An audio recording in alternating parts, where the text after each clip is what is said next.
അസ്സലാമു അലൈക്കും വറഹ്മത്തുള്ളാഹി വബറകാതുഹു. അൽഹംദുലില്ലാ അസ്സലാത്തു വസ്സലാമു അലാ റസൂലില്ലാ വഅലാ ആലിഹി വസ്ഹാബി അജ്മഈൻ അമ്മാ ബഅദ്. പ്രിയ കൂട്ടുകാരെ, ജീവിതത്തിലെ പല പ്രതിസന്ധികൾ കടന്നുപോയവരാണ് നാം. യാത്രകൾ പോകുമ്പോഴും രോഗിയായി കിടക്കുമ്പോഴെല്ലാം നാം വിശപ്പ് സഹിച്ചിട്ടുണ്ട്. എന്നാൽ റമദാൻ എന്ന പുണ്യമാസത്തിൽ വിശപ്പ് സഹിക്കുന്നതിന് എണ്ണമില്ലാത്ത പ്രതിഫലമാണ് അള്ളാഹു പറഞ്ഞിട്ടുള്ളത്. അള്ളാഹു നമുക്ക് നൽകിയ ഏറ്റവും വലിയ അനുഗ്രഹമാണ് നോമ്പ്.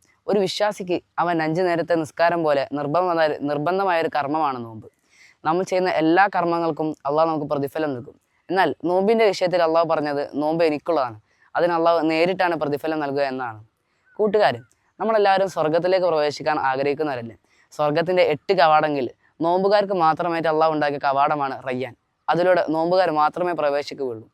അതുപോലെ തന്നെ നാം നരകത്തിൽ നിന്നും വിട്ടു നിൽക്കാൻ ആഗ്രഹിക്കുന്നവരല്ലേ? ഒരു നോമ്പുകാരനെ അവൻ്റെ നോമ്പ് നരകത്തിൽ നിന്നും 70 വർഷമാണ് അകറ്റി നിർത്തുക. സ്വഹാബിമാരുടെ കാലത്ത് ചെറിയ കുട്ടികൾ വരെ നോമ്പെടുക്കാറുണ്ടായിരുന്നു എന്നാണ്.